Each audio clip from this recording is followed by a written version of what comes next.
Boa noite a todos. É com muita alegria e sob a égide de nosso amado Mestre Jesus que estamos iniciando as nossas atividades de hoje. Sejam bem-vindos ao Núcleo Espírita Nosso Lar para mais uma noite de estudos. As nossas palestras são inspiradas no livro Fonte Viva e o assunto hoje é relativo ao capítulo 12, cujo título é Impedimentos, e que está em Paulo, na carta aos Hebreus, capítulo 12, versículo 1. As nossas palestras estão disponibilizadas no nosso canal do YouTube, Núcleo Espírita Nosso Lar. Inscreva-se e ative o sininho para ser notificado de novas postagens. E gostaríamos de pedir a todos, mesmo aqueles que estão aqui, que assistem a palestras, têm conhecimento do conteúdo, que vocês pudessem comentar no canal, sabe? Com respeito ao tema, com respeito ao palestrante, com sugestões. Isso é muito importante para a gente, porque é consultado, é olhado e é levado em conta tudo o que vocês falarem. Isso é para nós uma grande oportunidade de estar atendendo melhor toda necessidade, de esclarecimento. Então, ali vocês têm um canal, tá? Para comunicar conosco e para nos trazer as suas sugestões, tá bom? E para falar sobre o tema impedimentos, é com renovada alegria que convidamos agora o nosso amigo David Gabriel, que é palestrante espírita e colaborador aqui do Núcleo Espírita Nosso Lar. Seja bem-vindo, David. Boa noite. É bom ver a casa cheia, né? Recordamos que quando um grupo de pessoas se reúne, nós lembramos de Jesus quando vem nos avisar que onde um ou mais estivesse reunido, ali também estaria. Então, se estamos todos nós aqui reunidos hoje, é porque nós estamos com saudade desse mestre que nos ensinou e vem nos ensinando todos os dias o quanto nós podemos ser melhores a cada instante, a cada reflexão, a cada convivência no dia a dia. Então, hoje nós iremos falar um pouco sobre um texto que nos é trazido, da passagem da carta de Paulo. E primeiramente eu agradeço à casa, aos amigos Naron, toda a equipe aqui do Núcleo, que sempre nos convidam para permitir refletir um pouco, lembrando que essas mensagens nos alcançam primeiro, nos trazem instruções primeiro, e nos permitem oxigenar o nosso espírito. Porque aí nós vamos refletindo, vamos analisando, vamos percebendo o quanto a oportunidade nos é dada diariamente. Mas muito bem, hoje nós iremos falar dessa passagem que está na carta de Paulo aos Hebreus, capítulo 12, versículo 1.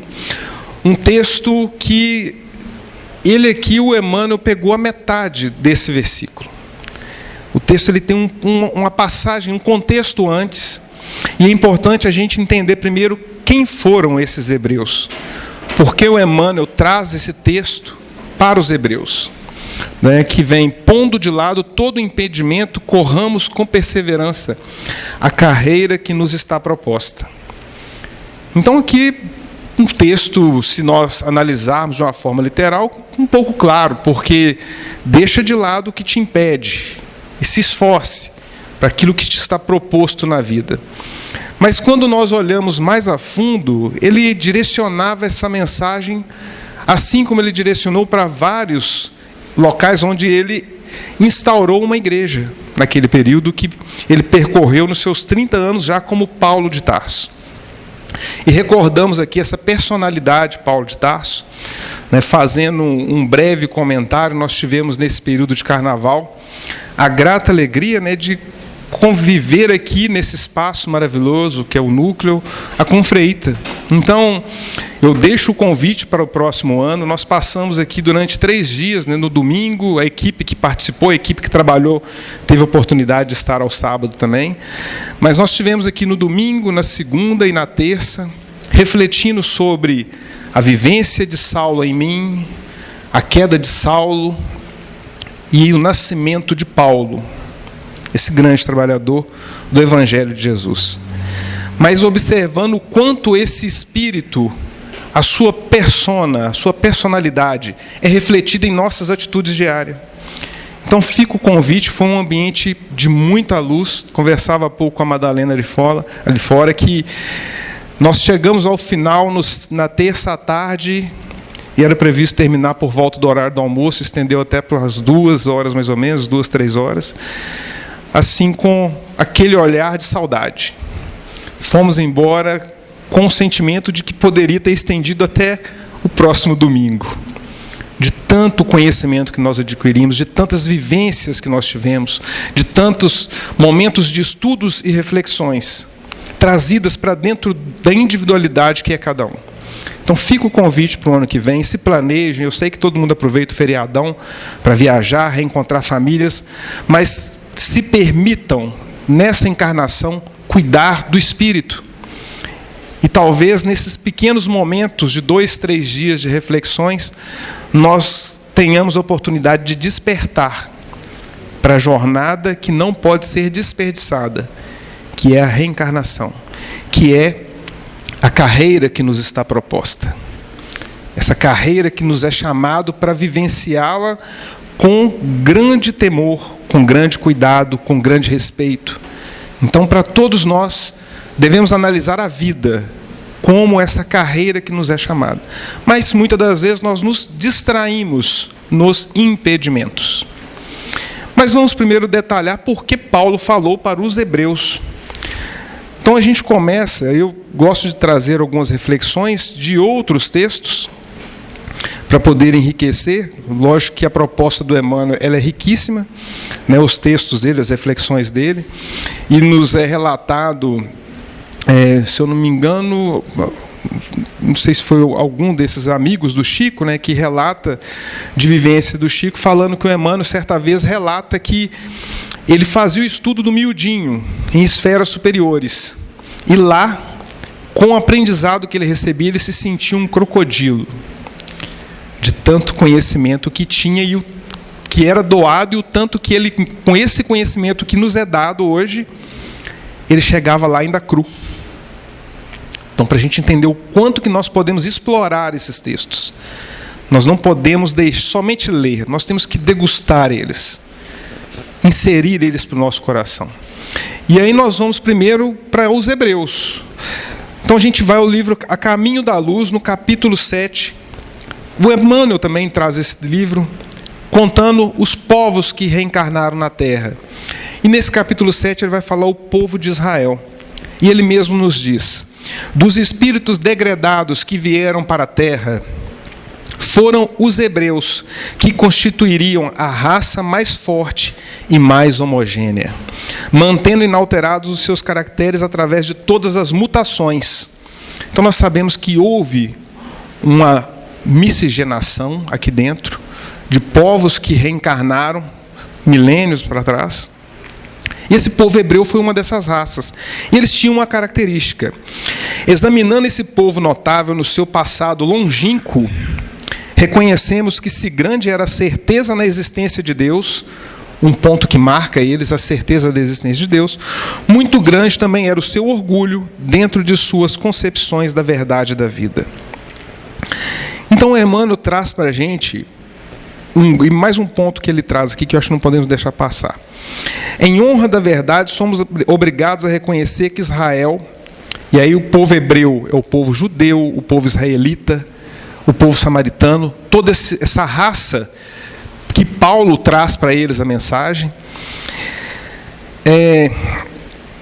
reconhecer que Israel, num paradoxo flagrante, antecipando-se às conquistas dos outros povos, ensinou de todos os tempos a fraternidade, a par de uma fé soberana e morredora. Eu quis trazer isso aqui porque para a gente entender o que essa passagem quer dizer.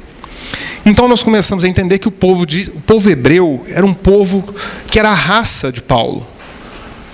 Quando ele vem como Saulo de Tarso, encontra com Jesus nas portas de Damasco, cai do cavalo ou do camelo, e ali fica cego, e aquele que ele perseguia, Ananias, o cura, a pedido de Jesus. E Jesus encontra com ele ali na porta de Damasco, e traz aquela mensagem maravilhosa que eu acho que nós devemos todos os dias, ao amanhecer, pensar nessa frase: despertou, tem a oportunidade de mais 24 horas reencarnado. Vira para Jesus, para Deus, em seu íntimo, na sala íntima do coração. Senhor, o que queres que eu faça de mim hoje? O que queres de mim hoje? É Saulo no chão, cego, olhando para Jesus. Então somos nós, porque essa humildade nos fará ver a luz que está à nossa frente na grandiosidade do dia que percorre. E aí nós temos, nessa imagem maravilhosa de Paulo de Tarso, né, quando era Saulo, ele era um judeu que carregava no coração a lei mosaica, se vestia como um grego, se vestia como um romano, e falava como um grego, porque ele estudou nas grandes escolas da Grécia. Ele tinha convivência nos grandes meios romanos, participava de corridas de bigas, andava em cavalos majestosos. Era um homem de boa feição, rico, inteligente. Então era a promessa do povo de Israel. E quando ele descobre as mensagens do Evangelho, lendo os textos de Levi, conversando com Pedro, com João, e conhecendo toda a história na casa do caminho, depois que ele, após perseguir os cristãos, ele vai buscando esse entendimento. Nós vamos vendo Paulo agora, com a sua humildade, entendendo que o Cristo redivivo já havia vindo, o buscara para ser o vaso escolhido.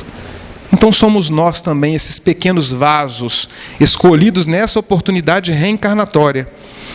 8 bilhões de espíritos nesse planeta querido que nós temos, pequeno, comparado a tantos outros, né? Eu gosto de refletir, na obra do Chico, eu não vou saber qual, é relatado a quantidade de espíritos, probabilidade de 24 bilhões de espíritos no planeta Terra, sendo que 1/3 está encarnado. Então 24 dividido por 3, 8.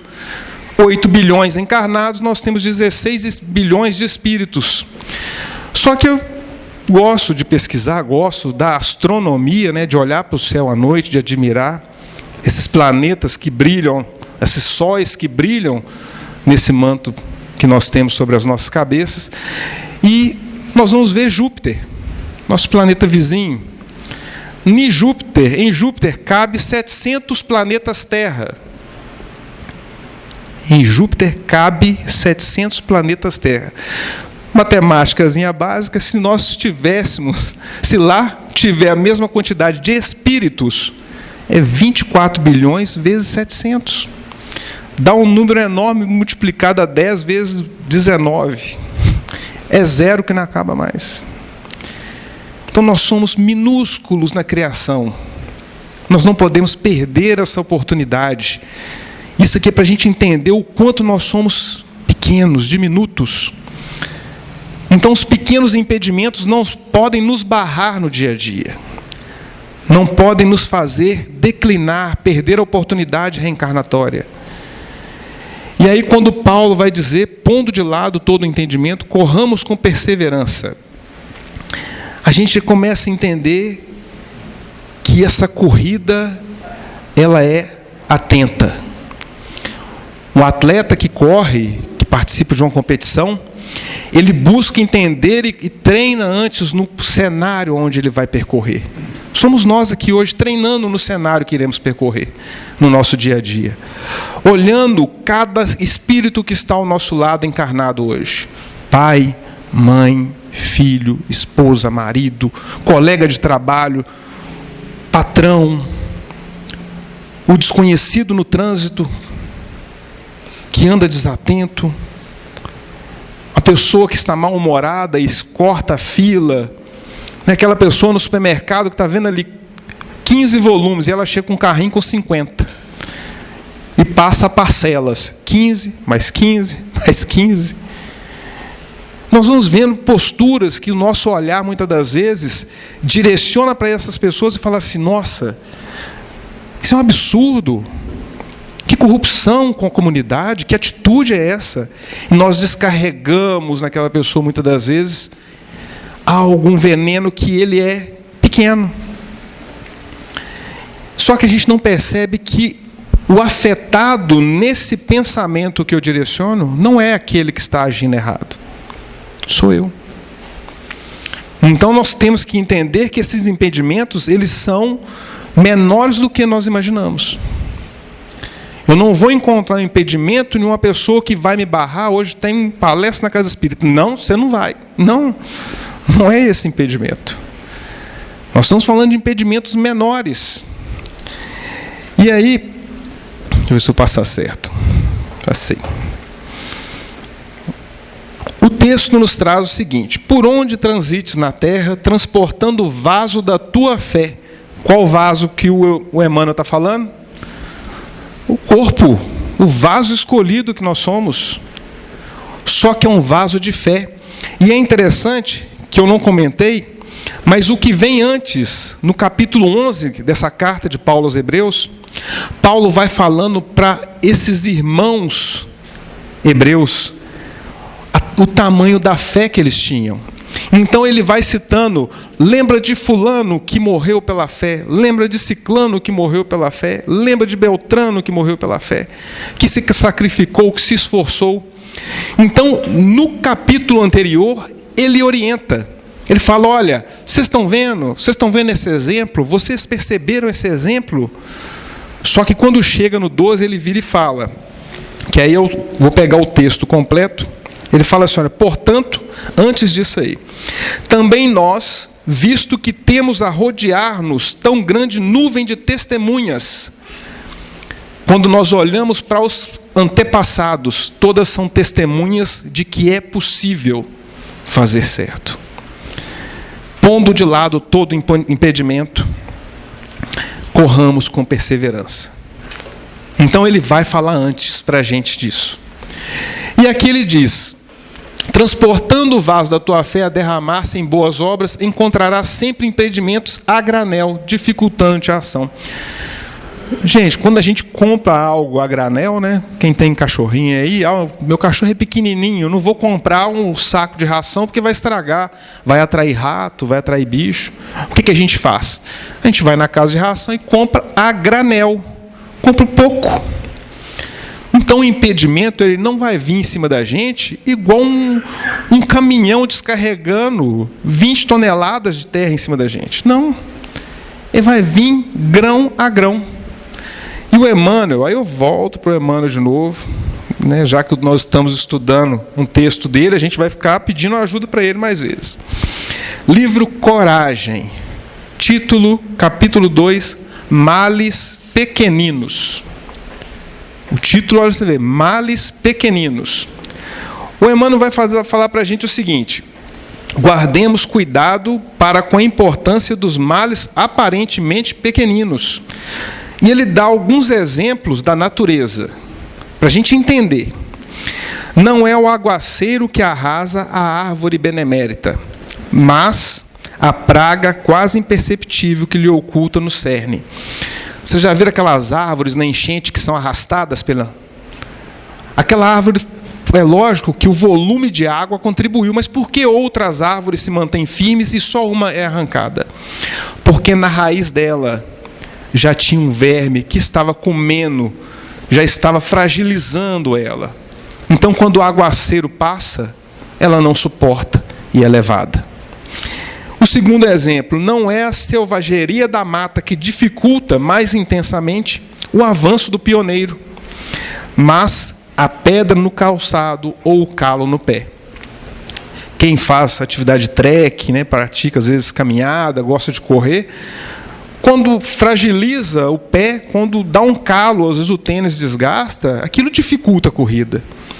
Ou quando está correndo no meio do mato e entra uma pedrinha, ou está fazendo uma caminhada, ou como ele diz aqui, do pioneiro, aquilo dificulta. Quando você não para e não tira aquele incômodo, não dá para concentrar na trilha. Não é a serração que desorienta o viajor, antes das veredas que se bifurcam. É a falta de bússola. Não é a mordedura do réptil que extermina a existência de um homem. É a diminuta dose de veneno que ele segrega. Uma cobra me picou, uma aranha me picou. Não é a picada que gera o problema. É a dose pequenina do veneno que entra na corrente sanguínea e, se não tratada, leva a um mal maior. A uma ferida, a uma necrose, a um óbito, a uma febre, um inchaço. Então, todos esses exemplos são para nós entendermos que os males pequeninos, eles se apresentam para a gente de uma maneira que não vai vir de uma pessoa má dominando um governo. É importante a gente perceber isso. Vai vir do que eu faço, da atitude daquela pessoa. O problema da humanidade não é o outro comigo, mas sim o que eu faço do que eu vejo o outro fazendo. Então, se eu vejo um outro agindo de forma errada, se a minha atitude é de julgá-lo, de querer prejudicá-lo, de transmitir para ele o ódio que eu senti, a mágoa que eu senti, eu estou na mesma linha de vibração daquele espírito. Em oportunidade similar, talvez eu faria a mesma coisa.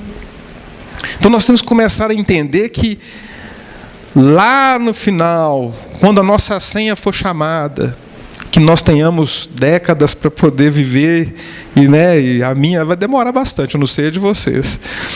Mas quando chegar do lado de lá e pegou minha senha e falar assim, olha, que bom que você chegou, mas que pena que não aproveitou.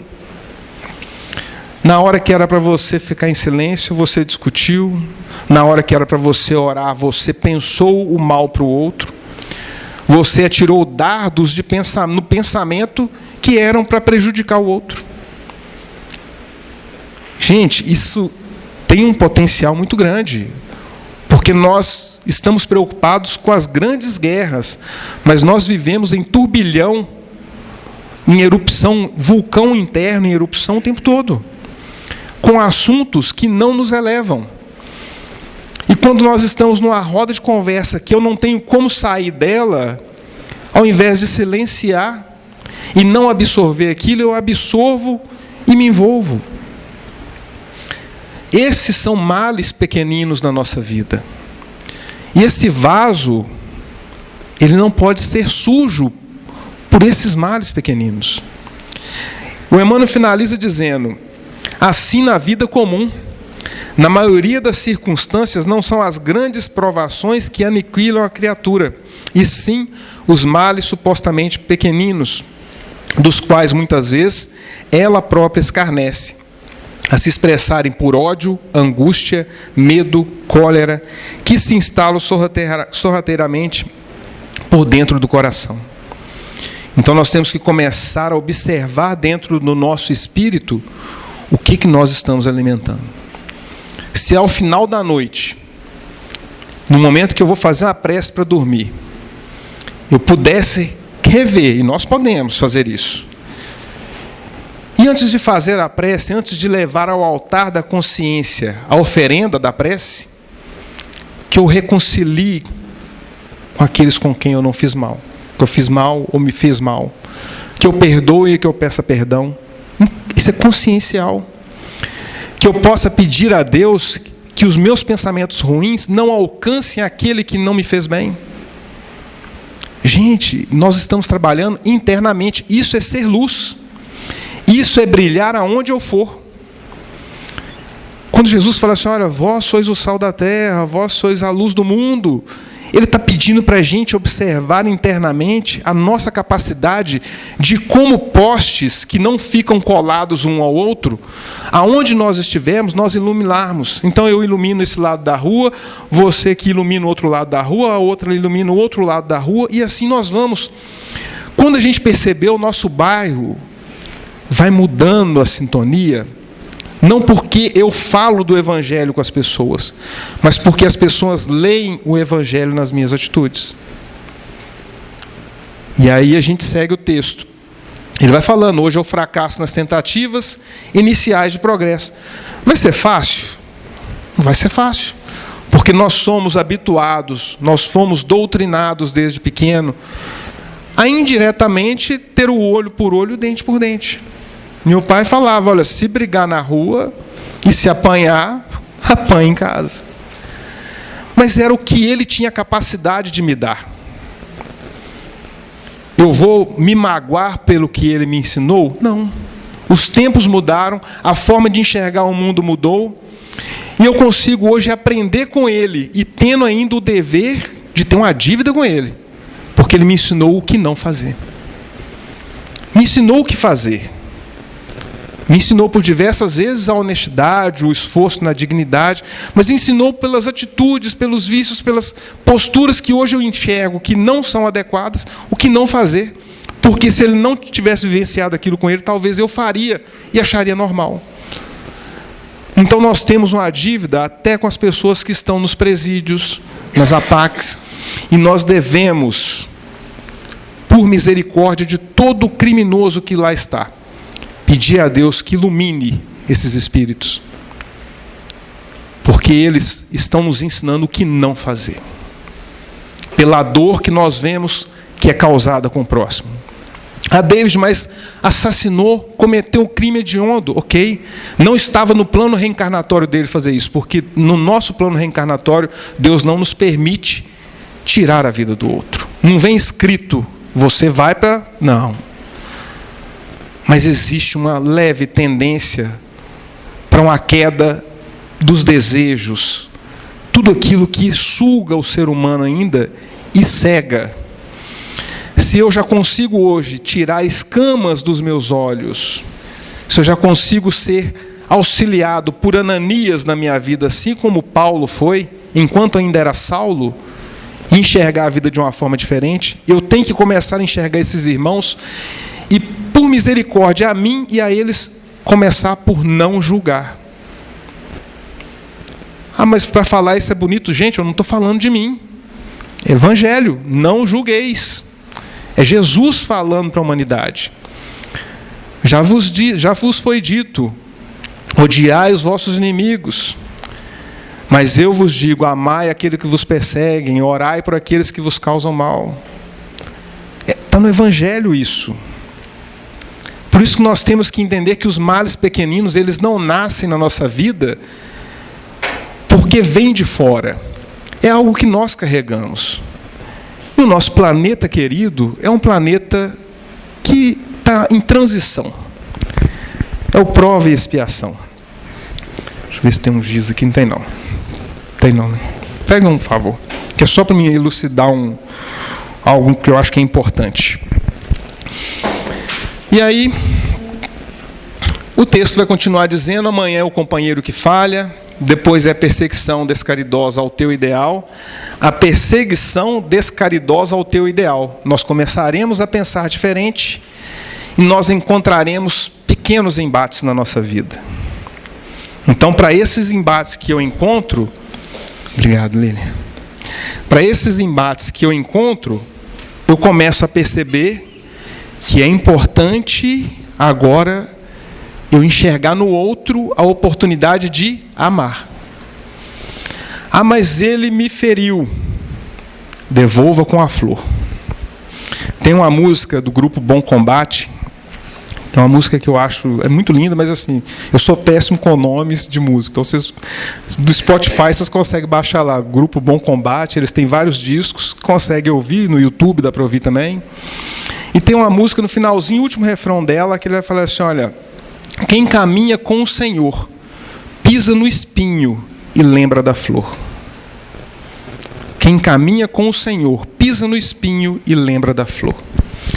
E aí, trazendo um pouco dessa reflexão, o que eu queria comentar, porque quando Jesus veio na Terra, o que era o planeta Terra? Ele estava em transição, não sei se vocês sabem disso. Então, Jesus chega na Terra no momento que estava, pegar uma linha temporal, transição de mundo primitivo.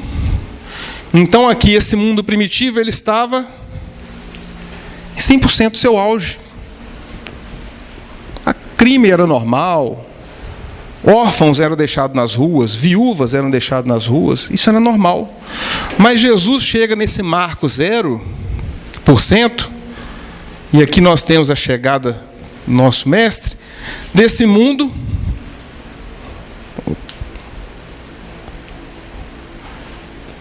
vou resumir aqui, expiação, e prova. Beleza. Estamos chegando agora em 100% do mundo de expiação e prova, onde o mal ainda predomina. A gente só pegar lá o livro dos Espíritos, o Evangelho segundo o Espiritismo, tem categoria dos mundos. Lá fala disso. Só que nós estamos agora entrando em 0% de mundo de regeneração. Ah, David, regeneração. Quando que vai ser o 100% da regeneração? Vai ser agora? Não. Vai demorar um pouquinho, mas vai chegar. Que nós possamos estar lá. Mas nós estamos nessa transição, aonde o bem aflora, mas o mal ainda está lutando para manter o seu posto. Então esses males pequeninos, eles estão mais aquecidos na nossa vida. Conseguir enxergar eles na nossa caminhada e falar assim, olha, isso aqui é um mal pequenino, que está me distraindo, está me tirando da minha correria, do meu propósito, está abafando a minha fé. É importante nós conseguirmos identificar eles. E aí eu pego um outro texto do livro Revista Espírita de 1968. Nós vamos voltar agora, um período atrás, em um século para trás, com Kardec, na revista de fevereiro de 68. Lá no finalzinho nós temos instruções dos Espíritos. E aqui vai falar sobre o futuro do Espiritismo. E lá ele fala o seguinte: cada dia o Espiritismo estende o círculo de seu ensino moralizador. Sua grande voz repercutiu de um extremo ao outro na Terra. Em 68, o Espiritismo já estava gerando essa comoção que nós temos hoje, de incômodos, de chegar em determinados locais que a gente fica incomodado, fala assim, não é um ambiente agradável para ficar. Ah, eu quero ir embora. Ah, eu não quero ficar aqui não. E diferente do que nós passamos aqui, né, a Adelaide passou com a gente, a Sayonara, não é? Sara passou com a gente aqui, a gente não tinha vontade de ir embora. Esses 3 dias de carnaval. Era incrível, gente. Assim, foi a primeira vez nesses 16 anos meu de Itaúna que eu participo e foi algo muito renovador para mim, em particular. E o Kardec, o Espírito, na verdade, ele vai continuar dizendo. Esse texto é do Espírito Montaigne, é um texto de Paris, psicografado em Paris, 1865. Mas ele vai à revista em 68. Ele fala assim, olha, eu vou pegar somente trechos. A humanidade não é má por natureza, mas é ignorante. E por isso mesmo mais apta a se deixar governar por suas paixões. Ela é progressiva e deve progredir para atingir os seus destinos. Filhos de uma doutrina nova, que somos todos nós, reuni as vossas forças, que o sopro divino e o socorro dos bons espíritos vos sustentem, e fareis grandes coisas. Terei a glória de haver posto as bases dos princípios imperecíveis, cujos frutos vossos descendentes colherão. Então nós estamos semeando uma terra para que essas descendências, em que nós mesmos estaremos nela, iremos colher frutos. Então, quando nós enxergamos essas dificuldades, sofrerá de quando em quando a incompreensão dos outros. Isso, gente, é oportunidade de evolução. Quando nós olhamos para Jesus, dos 12 que o seguiam, que ouviam, que participaram de todas as vivências dele, 11 abandonaram ele durante o momento mais crucial. A gente lembra de Judas, a gente lembra de Pedro, mas e os outros 9? Onde eles estavam? Porque João ficou.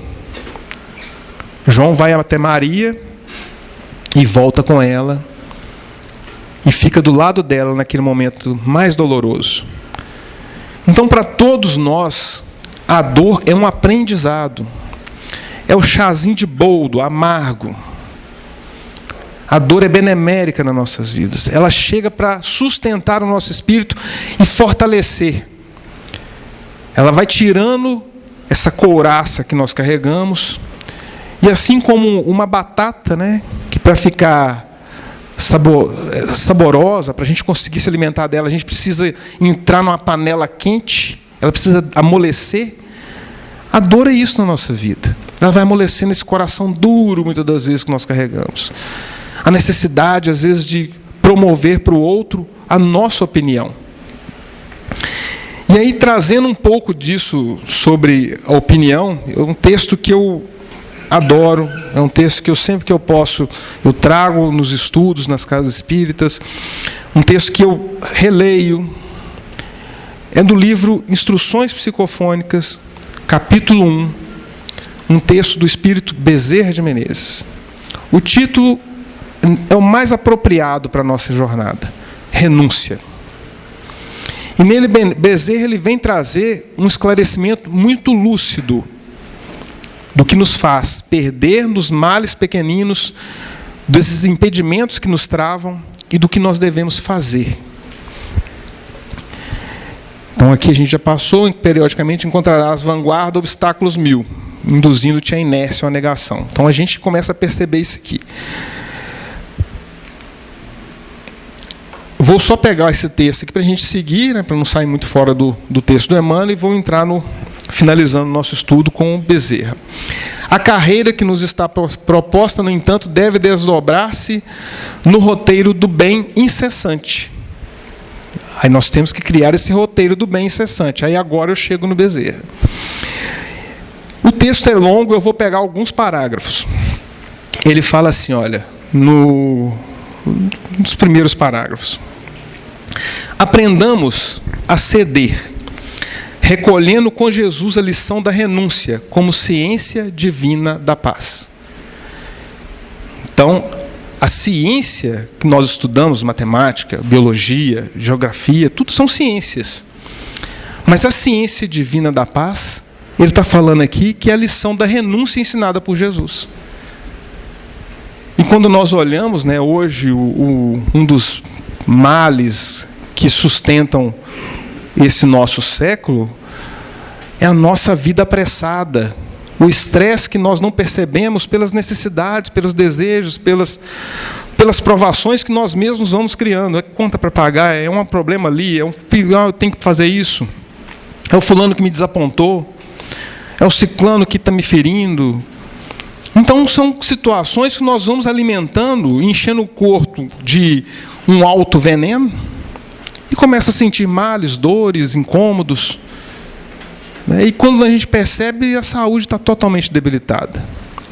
Então ele vai falar para a gente: a caridade maior será sempre a da própria renunciação, que saiba ceder de si mesma, para que a liberdade, a alegria, a confiança, o otimismo e a fé no próximo não sofram prejuízo de qualquer procedência. Então, nós temos uma listinha aqui. Então a gente vai ceder de nós mesmos para que, vamos colocar aqui embaixo, a liberdade, a alegria, a confiança,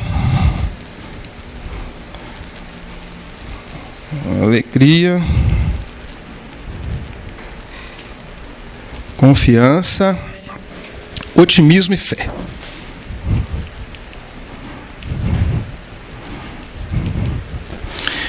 Vocês estão conseguindo enxergar? Vou tirar esse suporte aqui da frente.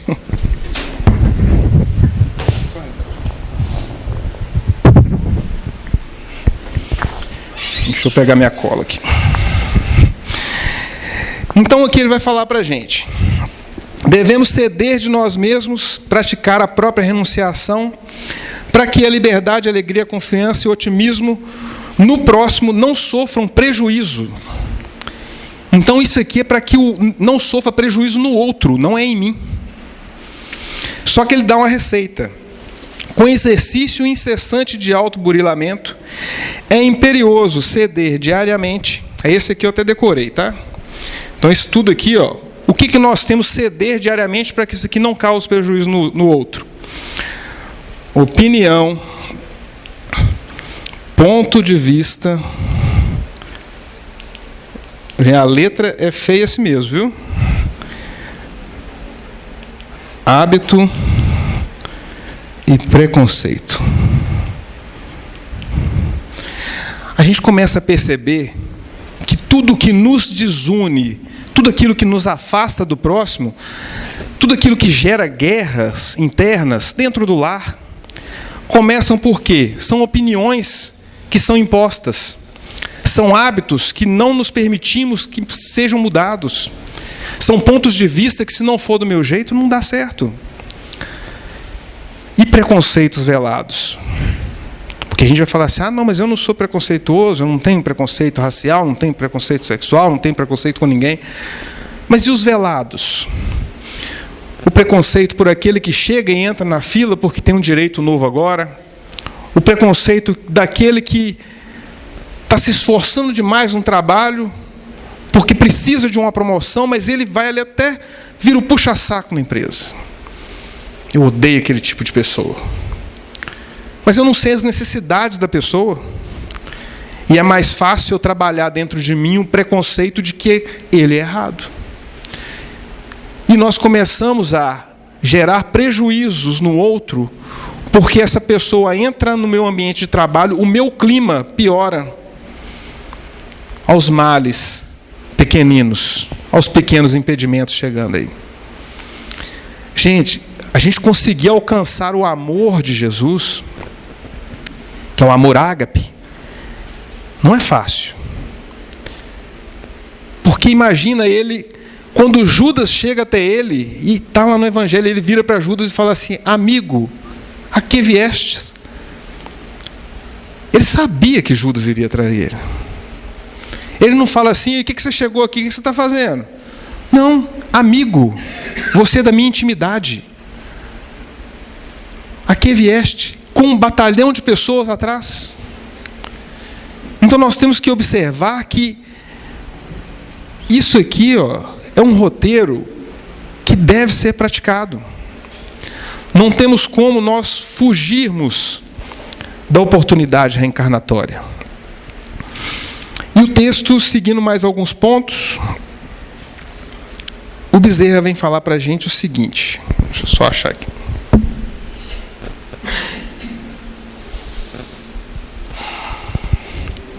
Não há liberação da consciência quando a consciência não se liberta. Então nós temos que mudar a nossa forma de ver o mundo.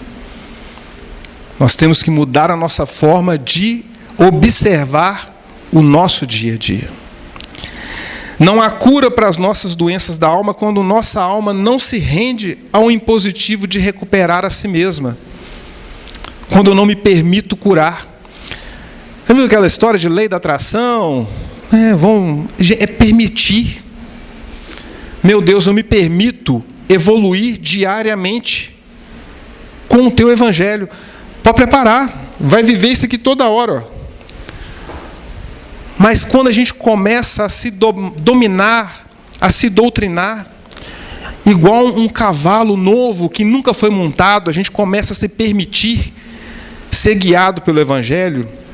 Aí a gente entende quando Paulo está lá nos martírios, preso, sendo açoitado, e vira e fala assim, olha, já não sou eu quem vivo, é o Cristo que vive em mim.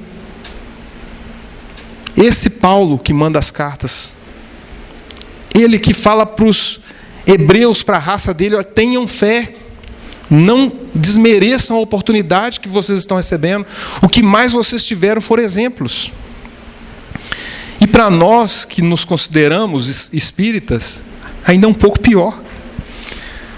Porque nós recebemos agora não só de exemplos de martírios de milênios para trás, mas vem todo o grupo espiritual, não só um homem, trazer a terceira revelação.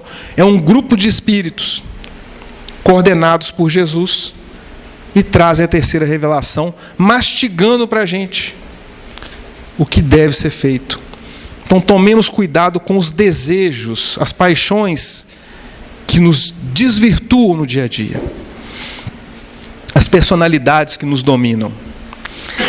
Ele fala mais à frente, mais 4 palavrinhas para piorar a nossa situação.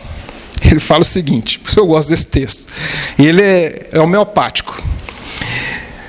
Atento ao culto do sacrifício pessoal, sobre as normas do Cristo, atento ao culto do sacrifício pessoal, sob as normas do Cristo. Peçamos a Ele coragem. Agora que vem o problema, porque a gente vai pedir para Jesus coragem. Então a gente vai vir aqui, ó Jesus, me conceda coragem. Mas coragem para quê? Aí ele fala, para usar o silêncio, a bondade, a paciência e o perdão. Qualquer perdão? Não. Incondicional. Que não tem condições. Que não é submetido a normas, a regras. Eu te perdoo porque te fiz. Não. Eu te perdoo porque eu preciso. Eu te perdoo porque eu te amo. Eu te perdoo porque eu vi que você errou comigo. Eu te perdoo porque eu não quero carregar essa dor no meu coração. Eu não quero carregar essa mágoa. Eu te perdoo porque é importante que nós nos unamos nessa oportunidade que é única. Senão a gente vai ter que voltar e unir de novo. E corrigir de novo. Então hoje, a gente tem um jantar lá embaixo, para quem quiser daqui a pouco. A gente costuma, às vezes, ter uma alimentação mais suave, uma salada antes, mas o que eu estou trazendo hoje é um alimento mais pesado, um pouco mais duro para o espírito, para a gente conseguir enxergar que nós somos, nessa oportunidade terrena, vasos que já fomos escolhidos por estar aqui. Tem 2/3 de espíritos aguardando uma vaga igual a nossa, para conviver com parentes difíceis igual aos nossos. Então nós não podemos perder para estar num trabalho enjoado, complicado, com situações difíceis no dia a dia, com uma rotina dura.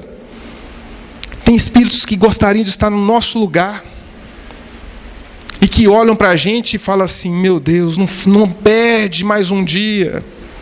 Não desperdice essa oportunidade, porque é válida para você que está aí encarnado na carne.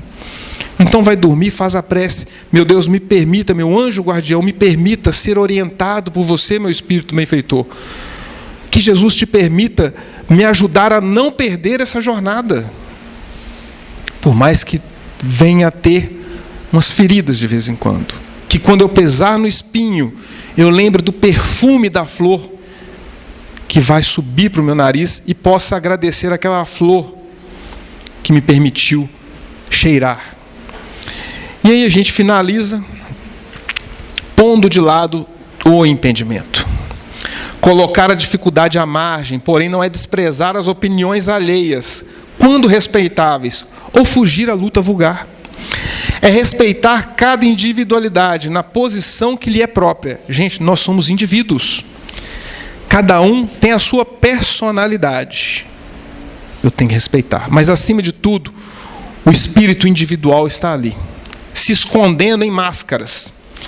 Então eu convivo diariamente com pessoas que têm a máscara do profissional, a máscara do pai, a máscara do motorista, a máscara do motociclista, a máscara do policial. E chega em casa, desmorona. Então, que a gente respeite essas individualidades que às vezes estão escondidas no outro. Que não desperdice palavras contra essas pessoas. É respeitar cada individualidade na posição que lhe é própria. É partilhar o ângulo mais nobre do bom combate, com a nossa melhor colaboração, pelo aperfeiçoamento geral. E por dentro, agora vem para dentro, na intimidade do coração, prosseguir com Jesus, hoje, amanhã e sempre, agindo e servindo, aprendendo e amando, até que a luz divina brilhe em nossa consciência, gente, até que a luz divina possa brilhar em nossa consciência, tanto quanto inconscientemente já nos achamos dentro dela. Nós somos um potencial divino que nós não conseguimos compreender. A nossa mente não alcança esse potencial de luz que nós temos. Então é válido que cada um de nós possa diariamente, quando acordar, quando for dormir. O Divaldo falava que para o grande dia nós nos preparamos durante a grande noite. E para a grande noite nós nos preparamos durante o grande dia. Como nós estamos passando o nosso grande dia? Porque vai refletir nas noites de pesadelo, de sono difícil, acordando. E como nós estamos nos preparando durante a grande noite? Com quem nós estamos nos encontrando? Porque vai refletir em incômodo durante o grande dia. Para cada início de um ou de outro, a gente possa dizer: Senhor, que queres que eu faça? Que queres de mim nessa oportunidade? Não me permita desperdiçá-la. E a gente vai viver momentos que nós começaremos a enxergar que é luz divina. Nós começaremos a olhar o outro com mais humildade, com mais misericórdia. E ao invés de apedrejar com palavras, nós iremos mandar orações. Aí nós estaremos livrando os impedimentos do nosso caminho.